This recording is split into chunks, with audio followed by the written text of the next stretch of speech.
नमस्कार, नई परख के राष्ट्रीय मुद्दा कार्यक्रम में आप सब लोगों का स्वागत है। हमारे साथ प्रोफेसर अभय कुमार दुबे हैं और हम इनसे देश की राजनीति से जुड़े कुछ प्रमुख मुद्दों पर बातचीत करेंगे। अभय सर नमस्कार। कल तीसरे दौर का मतदान है और यह कहा जा रहा है कि भाजपा के लिए यह करो या मरो की स्थिति जैसा दौर है, क्योंकि इस दौर में जितने क्षेत्रों में मतदान होने वाले हैं, उसमें से अधिकांश सीटों पर भाजपा का ही कब्जा रहा है। इस दौर की स्थिति को आप कैसे देखते हैं? देखिए, गुजरात को छोड़कर बाकी सभी जगहों पर भारतीय जनता पार्टी विश्वास के साथ नहीं कह सकती कि उसका प्रदर्शन 2019 वाला होगा। सभी जगह वो काफी संकटों का सामना करना पड़ रही है। मसलन आप कर्नाटक को ले लीजिए। कर्नाटक में 14 सीटों पर मतदान हो चुका है। इस बार 14 सीटों पर मतदान है तीसरे दौर में। और ये इस मतदान के ऊपर जो हासन में रेवन्ना और उनके बेटे प्रज्वल का जो सेक्स स्कैंडल है, जिसे मैं मानता हूं कि वो इस देश का ही नहीं बल्कि दुनिया का सबसे बड़ा सेक्स स्कैंडल है, दुनिया का सबसे बड़ा सेक्स स्कैंडल। इसमें 3000 में 24 कम यानी 2976 वीडियो बनाए गए हैं, महिलाओं के यौन शोषण के वीडियो बनाए गए हैं, जो कि देवगौड़ा के आरोप है, देवगौड़ा के पोते प्रज्वल ने बनाए गए, जिस वक्त संसद के मौजूद इस पिछली संसद में भी वो उसके सदस्य थे। और देवगौड़ा के बेटे रेवन्ना जो कि कई बार मंत्री रह चुके हैं और एमएलए हैं अभी भी, उनके ऊपर आरोप है। रेवन्ना को तो गिरफ्तार कर दिया गया है और प्रज्वल चूंकि फ्रैंकफर्ट जर्मनी भाग गए थे, इसलिए उनके लिए ब्लू कॉर्नर नोटिस निकाला गया है। अगर वो नहीं उन्होंने आए और समर्पण नहीं किया तो फिर इंटरपोल उनको पकड़ के लाएगी और भारत में पुलिस के हवाले करेगी। तो ऐसी स्थिति है। तो बाकी 14 सीटों के ऊपर सेक्स स्कैंडल का जबरदस्त साया है और इसमें भारतीय जनता पार्टी को इसका नुकसान उठाना पड़ेगा। खुद भाजपा के अखबारों में छपा है, आप किसी भी अखबार में देख लीजिए।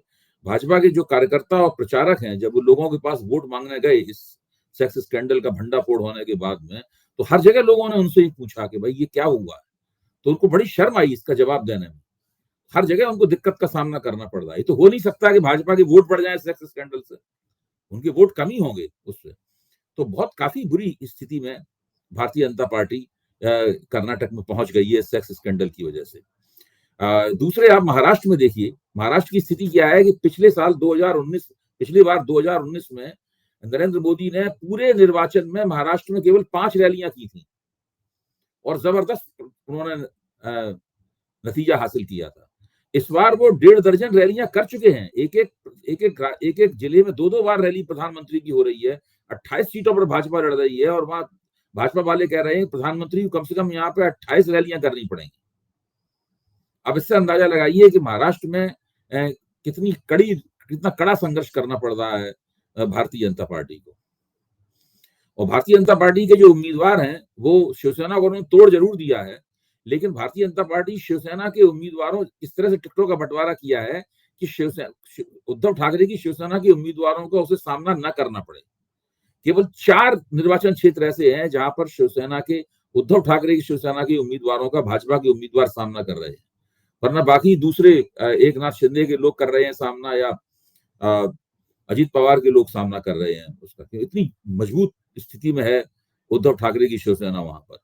और अजित पवार की स्थिति यह है कि अजित पवार की हैसियत एक प्रदेश व्यापी नेता के तौर पर न रहकर केवल बारामती के नेता में हो गई है। वहां पर उनकी पत्नी चुनाव लड़ रही है और स्थिति वहां पे यह है कि वो पूरी तरह वहीं फंसे हुए हैं, केवल बारामती में ही मीटिंग कर रहे हैं और कहीं चुनाव प्रचार करने भी नहीं जा पा रहे हैं।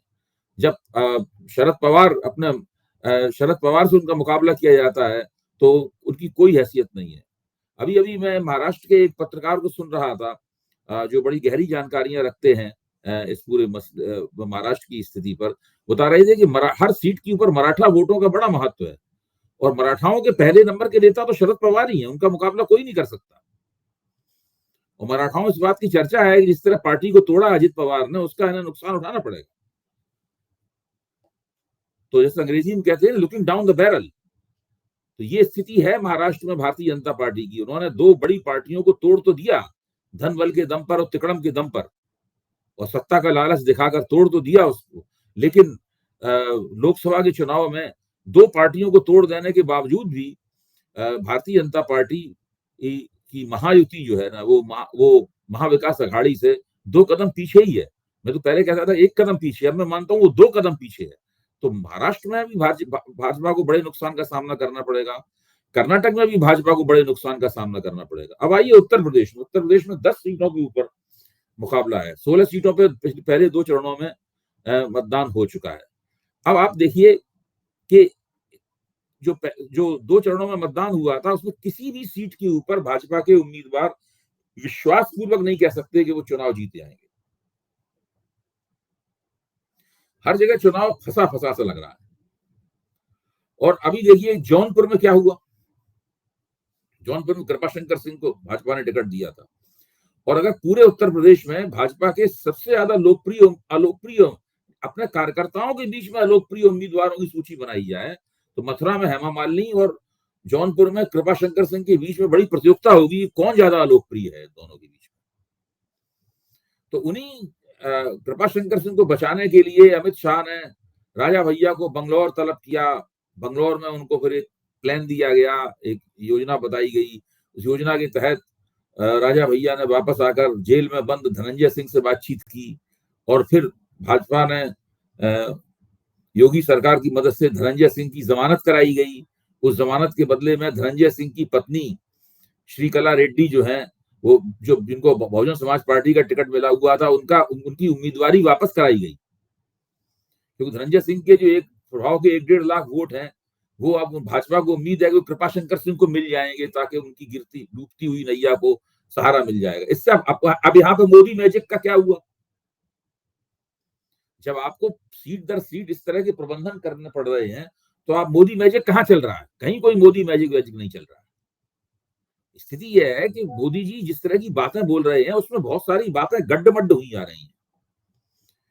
बस रोज एक कोई खबर आती है, जैसे मान लीजिए आज झारखंड में एक मंत्री के पीएस मंत्री के प्राइवेट सेक्रेटरी के नौकर के यहाँ 25-30 करोड़ रुपए मिल गए कैश। तो अब मोदी जी ने उस बात को उठा लिया कि कभी कोई बयान दे देता है तो मोदी जी उस बात को उठा लेते हैं। फिर बहुत अपनी और पहले से ही जो उनका भाषण में जो गुंजलका बन गया है बहुत सारी बातों का, उसमें एक नई बात और जोड़ देते हैं। तो मोदी के जो प्रशंसक हैं उनकी भी समझ में नहीं आ रहा है कि प्रधानमंत्री क्या कहना चाहते हैं, उनका फोकस कहां पर है, वो क्या मतलब क्या है उस वक्त। अब उन्होंने गुजरात में होर्डिंग लगवा रखे हैं कि ये सोच के वोट दीजिए कि खुशी आप लोग मनाएंगे कि पाकिस्तान में खुशी मनाई जाएगी।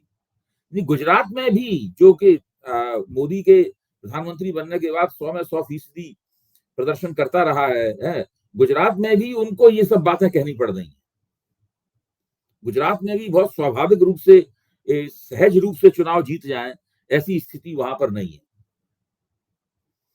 तो तीसरा दौर जो कि बहुत महत्वपूर्ण दौर है, जो एनडीए के लिए और भाजपा के लिए बहुत महत्वपूर्ण दौर है, उस दौर में मैं समझता हूं कि गुजरात को छोड़ के, गुजरात में भी पंडितों का कहना है कि जो जीत के अंतराल काफी कम हो जाएंगे। बाकी सभी जगहों पर भारतीय जनता पार्टी चुनाव में फंसी हुई है। वो कहीं गारंटी ही नहीं कह सकती कि वो चुनाव आराम से जीत रही है। कल प्रधानमंत्री अयोध्या भी गए थे और वहां उन्होंने फिर रोड शो भी किया और एक तरीके से राम मंदिर के मुद्दे को जगाने की कोशिश की, ये बताने की कोशिश की हमने बहुत बड़ा काम किया है मंदिर बनाकर और चुनाव में वोट दीजिएगा। लेकिन मेरा सवाल ये है कि क्या अभी तक जो तीसरे दौर के लिए प्रचार कार्य तो खत्म हो चुका है, कल मतदान हो जाएगा, क्या कोई एक केंद्रीय मुद्दा उभर कर सामने आया है, ऐसा लगता है? देखिए 2014 का चुनाव हो या 2019 का चुनाव हो, इस बात के कोई प्रमाण नहीं मिलते कि वो चुनाव उन्होंने राम मंदिर के मुद्दे पे जीते। राम मंदिर भाजपा का मुद्दा हमेशा से रहा है। मुसलमान विरोधी मानसिकता, मुसलमान विरोधी राजनीति और मुसलमान विरोधी एजेंडा हमेशा से ही भाजपा का एजेंडा रहा है। कश्मीर का भाजपा का एजेंडा जाहिर है, गो रक्षा का भाजपा का एजेंडा स्पष्ट है, और समान नागरिक संहिता वाला, ये सारे एजेंडे भाजपा के हमेशा रहे हैं। लेकिन क्या भाजपा इन एजेंडे के कारण 2014 का और 2019 का चुनाव जीती थी? मेरा मानना है कि इसके कोई प्रमाण उपलब्ध नहीं है। केवल लफाजी के जरिए ये बात कही जाती है, इनके जरिए जीती थी। ये भाजपा के विचारधारात्मक एजेंडे हैं। इनकी वजह से भाजपा विमर्श को प्रभावित करती है और अपना जो उसका आधार क्षेत्र है, जो उसका आधार है, उस आधार को लगातार अपने पक्ष में उत्तेजित और तैयार करती रहती है। तो ये तो बात सही है, ये इसमें उसे कामयाबी जरूर मिली है पूरे देश में जो हिंदूवादी विमर्श हुआ, लेकिन क्या वोट इसलिए भाजपा को मिला है? मेरा मानना है कि जितना ज्यादा ये विमर्श फैला है उसके मुकाबले वोट तो बहुत कम भाजपा को मिलता दिखाई पड़ रहा है। जितना पूरे देश में हिंदू एक हिंदू किस्म का विमर्श तैयार हुआ है, वैसे वोट तो भाजपा को मिल नहीं रहे हैं। तो मेरा कहना यह है कि ये जो बातें कही जाती हैं, इन बातों में कोई तथ्यात्मक दम नहीं है। इन बातों में लोग ये चुनाव सोच समझ के वोट देने वाले मतदाताओं का चुनाव है। मतदाता खूब नाप तौल के वोट दे रहा है। अगर नरेंद्र मोदी इस चुनाव को जीत जाते हैं और उन्हें आसानी से बहुमत प्राप्त हो जाता है या 300 सीटें मिल जाती हैं 2019 की तरीके से, तो मैं हम सब लोगों को मानना पड़ेगा कि भाई जनता ने उनके द्वारा दी गई गवर्नेंस के आधार पर उनको वोट दिया। इस बार उन्होंने कैसा शासन इस देश को दिया, इसकी परीक्षा है। कितनी लफाजी की, कितनी डींगे मारी उन्होंने, कितने झूठे आंकड़े पेश किए और कितने बार उन्होंने पाकिस्तान का नाम लिया, मुसलमानों के खिलाफ कितनी नफरत फैलाई, इसके आधार पे वो चुनाव नहीं जीतेंगे। अगर उन्होंने चुनाव जीता तो वो इसलिए चुनाव जीतेंगे कि भाई उन्होंने देश की समस्याओं को समझा और लोगों तक लोगों को राहत पहुंचाई, कुछ समस्याओं को दूर करने की कोशिश की, कुछ समस्याओं को दूर करने का आश्वासन दिया। 100% समस्याएं कोई नेता कोई पार्टी नहीं दूर कर सकती, इसको जनता भी समझती है। जनता का यह आग्रह नहीं है कि हमारी 100% समस्याएं दूर कर दें, लेकिन जनता को ये लगना चाहिए कि 10 साल हो चुके हैं भाई, अब तो आपको जनता आपसे ज्यादा उम्मीद करती है ना। तो ये सोच समझकर वोट देने वाले मतदाताओं का चुनाव है ये। बिहार में अनंत सिंह को पैरोल पे रिहा किया गया और उसके बाद अगले दिन से ही वो जो ललन सिंह है, जो जनता दल यूनाइटेड के पूर्व नेता है और नीतीश कुमार के काफी नजदीकी माने जाते हैं, उनके लिए वोट मांगने लगे। तो मेरा सवाल ये है कि क्या हम इसे भारतीय जनता पार्टी, जनता दल यूनाइटेड का नर्वस होना माने, या फिर हम ये कह सकते हैं कि वो लोग कोई भी कसर नहीं छोड़ना चाहते हैं, जहां भी थोड़ी ढील हो उसको कसना चाह रहे हैं। ये बात सही है कि कोई भी चुनाव लड़ने में जो कुशल पार्टी है वो कोई कसर नहीं छोड़ती है, हर कोने से कोई भी चीज रह ना जाए, हर बॉक्स टिक करने की कोशिश करती है और करना भी चाहिए उसको। फिर इसके साथ में ये मोदी मैजिक वाला प्रचार क्या चलता है? मोदी मैजिक कहां चल रहा है? मेरा मानना है इस चुनाव में कोई मोदी मैजिक नहीं चल रहा। जनता परख रही है नरेंद्र मोदी के 10 साल के शासनकाल को। दक्षिण भारत में तो कोई उनका नाम लेवा पहले भी नहीं था, इस बार भी नाम लेवा नहीं है। पूर्वी भारत में जो कांग्रेस से दल बदल करा के और उन्होंने तिकड़म करके जो अपनी पार्टी बनाई है, बस वही जो कुछ है वो वही है। पश्चिमी भारत, उत्तर भारत और मध्य भारत में मोदी का नेतृत्व है, वहां लोग मोदी जी को अच्छी तरह जानते हैं, उनकी एक साख है, मैं इस बात को मानने के लिए तैयार हूं, लेकिन मैजिक नहीं है, जादू नहीं है कोई। कुछ बयान जो प्रधानमंत्री ने दिए हैं खासतौर पर महाराष्ट्र के संदर्भ में, कई टीकाकार मान रहे हैं कि वो भी उनके लिए नुकसानदेह हो सकते हैं, खासतौर पर शरद पवार को भटकती हुई आत्मा कहना। क्या इस तरह की चूकें भी प्रधानमंत्री इस पर ज्यादा करते हुए नजर आ रहे हैं? देखिए, प्रधानमंत्री के सारे बयान उनके लिए नुकसानदेह साबित होंगे। कोई भी बयान उनका ऐसा नहीं है जिसकी तारीफ की हो, जिसका मन कहे कि भाई क्या बढ़िया बात उन्होंने कही है, विपक्ष के ऊपर कितना अच्छा अटैक किया है, कितना अच्छा आलोचना की है। सारे बयान खिसियाए हुए हैं, सारे बयान छिड़े हुए हैं और प्रधानमंत्री के पद और गरिमा को वो बयान शोभा नहीं देते।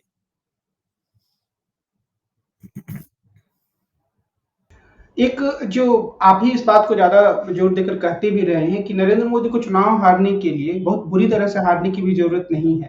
अगर थोड़ी-थोड़ी उनकी सीटें कम होती हैं बहुत सारी जगहों से, तो वो काफी नीचे आ सकते हैं बहुमत से। क्या तीसरे दौर के चुनाव में हम इसकी संभावना ज्यादा देख रहे हैं, खासतौर पे जिस तरीके से आपने महाराष्ट्र, दक्षिण भारत, कर्नाटक में जो सीटें प्राप्त की थी, कर्नाटक में पिछली बार भाजपा को बहुत अच्छा नतीजा प्राप्त हुआ था। 28 में से 26 सीटें भाजपा ने जीती थी। इस बार उनकी काफी सीटें कम होने वाली हैं। बिहार में बहुत अच्छा 40 में से 39 सीटें जीत ली थी इन लोगों ने, नीतीश कुमार ने और रामविलास पासवान ने और इन तीनों ने मिलकर। इस बार बिहार से भी इनको नुकसान होने वाला है। महाराष्ट्र में 48 में से कितनी 41 सीटें जीत ली थी इन्होंने। इस बार महाराष्ट्र में भी नुकसान होने वाला है। उत्तर प्रदेश में जो 62 सीटें जीती थी इन्होंने, वो 62 सीटें दोबारा प्राप्त कर पाएंगे, इसमें पूरा शक है। आगे ज्यादा जीतने के तो कहना ही क्या। तो काफी मुश्किल का सामना कर रहे हैं ये लोग। और इस तीसरे चरण के चुनाव की जो रिपोर्ट आएगी और जो आकलन आएंगे, उन आकलनों से और भी ज्यादा स्पष्ट हो जाएगा कि दरअसल इन लोगों की क्या हालत होने वाली है। मैं अभी भी मानता हूं कि ज्यादा संभावना भाजपा सरकार बनने की है। भाजपा को जनादेश मिलेगा, लेकिन उस जनादेश की प्रकृति क्या होगी? क्या वो जनादेश 2019 जैसा होगा? क्या वो जनादेश 2014 जैसा होगा? या वो जनादेश अटल बिहारी वाजपेयी को मिलने वाले जनादेशों की एक बेहतर संस्करण होगा? या वो जनादेश अटल बिहारी वाजपेयी जैसा ही होगा? उस जनादेश की ये 4 किस्में हो सकती हैं जनादेश की। अगर 2019 जैसा हुआ तो ठीक है, नरेंद्र मोदी ने जिस तरह दबदबे के साथ अभी तक प्रधानमंत्रित्व किया है वैसा ही करते रहेंगे वो। 2014 वाला भी हुआ तब भी वही प्रधानमंत्री बनेंगे और वो अपने तरीके से प्रधानमंत्रित्व चलाते रहेंगे, थोड़ी नाक उनकी नीची हो जाएगी। लेकिन इसके बाद अगर जनादेश मिला, इसके बाद वाले 2 जनादेशों का जिनका मैंने जिक्र किया, वो जनादेश इनको प्राप्त हुए तो फिर नरेंद्र मोदी के प्रधानमंत्री बनने के ऊपर ही सवालिया निशान लग जाएगा। खासतौर पे वाजपेयी वाला संस्करण जो आप बोल रहे हैं, उसका मतलब तो हुआ कि 200 या 200 से नीचे सीटें आना। जी, वही स्थिति होगी। देखिए, अगर इनकी 220 या उसके नीचे सीटें मिली तो प्रधानमंत्री के नेतृत्व पर सवाल उठ जाएगा। अब आप सोचिए कि अगर मान लीजिए इनकी 50-55 सीटें नहीं उत्तर प्रदेश में, तो इतनी सीटें तो कल्याण सिंह के नेतृत्व में भी जीत लेते थे। उसके लिए डबल इंजन की सरकार और मोदी योगी ये सब, इसकी क्या जरूरत है? उत्तर प्रदेश की राजनीति में मायावती जी की राजनीति को समझना क्या थोड़ा ज्यादा कठिन हो रहा है? क्योंकि उन्होंने जौनपुर से जिन सांसद श्यामलाल यादव को टिकट दिया है, उससे ऐसा लगता है कि सीधे तौर पर वो भारतीय जनता पार्टी की मदद करना चाह रही हैं, या ये इस नतीजे पर नहीं पहुंचना चाहिए। मैं इससे सहमत नहीं। उन्होंने श्याम सुंदर यादव को टिकट दिया है, तो क्या यादव लोग समाजवादी पार्टी छोड़ के बीएसपी को टिकट वोट दे देंगे? इतनी बात मायावती की समझ में नहीं आती है। या जो वहां जौनपुर के मुसलमान वोटर हैं, वो क्या श्याम सुंदर यादव को टिकट दे देंगे? बाबू सिंह कुशवाहा जो समाजवादी पार्टी के उम्मीदवार हैं, उनको वोट नहीं देंगे वो। बाबू सिंह कुशवाहा को कुशवाहाओं के वोट भी मिलेंगे, बाबू सिंह कुशवाहाओं को यादवों के वोट भी मिलेंगे, मुसलमानों के वोट भी मिलेंगे, और दूसरे तमाम गैर भाजपा और बहुत कृपाशंकर सिंह से जो लोग बहुत नाराज हैं, वो भी वोट मिलेंगे। पूरे उत्तर प्रदेश में राजपूत वोटों की नाराजगी है, वो वाले में वोट भी मिलेंगे इनको। तो ऐसी बात नहीं, वहां पे बाबू सिंह कुशवाहा बहुत जबरदस्त टक्कर देंगे। और खुद ही वो श्याम सुंदर यादव कह रहे थे कि भाई हमने अभी बहुत तैयारी नहीं की थी चुनाव लड़ने की, हमें अभी आदेश मिला, मैं पर्चा भरने के लिए जा रहा हूं। वो एक बार सांसद रह चुके हैं वहां से, तो वो खुद ही कह रहे हैं कि हमें तो बहुत देर में आदेश मिला है चुनाव लड़ने का, हमने तो कोई तैयारी नहीं की थी। एक सवाल मैं दिल्ली के मामले से पूछना चाहूंगा। दिल्ली के उपराज्यपाल ने आज एनआईए को चिट्ठी लिखकर ये कहा कि अरविंद केजरीवाल की पार्टी आम आदमी पार्टी को एक आतंकवादी संगठन से भी चंदा मिला है, तो इसकी जांच की जाए। क्या मंगलवार को कहीं जमानत ना मिल जाए अरविंद केजरीवाल की, उसकी एक पेशबंदी है ये? उसी की पेशबंदी है। उन्हें लग रहा है कि सुप्रीम कोर्ट उनको छोड़ ना दे, मतलब इसलिए कुछ और मुकदमा उनके चिट्ठी के आधार पर वो मुकदमा दर्ज कर लेंगे एनआईए अरविंद केजरीवाल के एक बार खिलाफ। सुप्रीम कोर्ट छोड़ेगा, हो सकता है फिर पकड़ ले। लेकिन इससे अरविंद केजरीवाल के प्रति हमदर्दी जनता में और बढ़ेगी। इस बार भारतीय जनता पार्टी इस खतरे का सामना कर रही है कि जो निचला तबका था दिल्ली का, जो अरविंद केजरीवाल का बहुत जबरदस्त समर्थक है, लेकिन लोकसभा में वो काफी कुछ भाजपा की तरफ चला जाता था, तो आम आदमी पार्टी को उतने वोट नहीं मिलते थे उसके, जो विधानसभा में मिलते थे। इस बार ये गिरफ्तारी वगैरह इन सब चक्करों से, आपने एक मुख्यमंत्री को गिरफ्तार किया और उसके खिलाफ कोई सबूत भी नहीं है आपके पास, फिर भी आप जेल में डाले हुए हैं। एक और नेता संजय सिंह को गिरफ्तार किया था, कोई सबूत नहीं था उसका, फिर भी 6 महीना जेल में डाले रहे। इन सब बातों से वो जो तबका चला जाता था बीजेपी में, हो सकता है कि उसका 10, 12, 15% वोट आम आदमी पार्टी में ही रह जाए। क्या दिल्ली की राजनीति को हम जातीय समुदायों के बजाय जो बड़े समूह होते, बड़ी पहचान, जैसे पूर्वांचल की पहचान, कुछ हद तक बिजनेसमैन की पहचान, इसके हिसाब से हमें समझना चाहिए? क्योंकि पूर्वांचल वालों में तो फिर जाति गणना है नहीं कि किस जाति के कितने लोग हैं। अगर कन्हैया कुमार को टिकट दिया है तो क्या उनकी जाति के लोग हैं या यादव लोग हैं? क्या दिल्ली की राजनीति को समझने के लिए कुछ दूसरे मुहावरों की जरूरत है?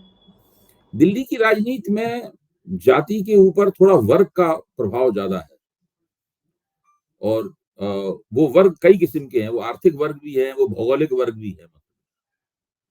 तो वो उसका भी काफी असर होता है। भारतीय जनता पार्टी जो भार नहीं हो पा रहा है, उसका एक बहुत बड़ा कारण ये है कि भारतीय जनता पार्टी ने जो उत्तर प्रदेश और बिहार के लोगों ने दिल्ली में जनसंख्या के आबादी के लिहाज से दिल्ली के शरणार्थी पंजाबी ये सब जो दिल्ली के रहने वाले थे, उनको बहुत पीछे कर दिया है। वही सब उनका ही दबदबा कायम हो गया है पूरी दिल्ली की राजनीति पे। तो भाजपा को अभी तक वैसा कोई नेता नहीं मिल पाया है।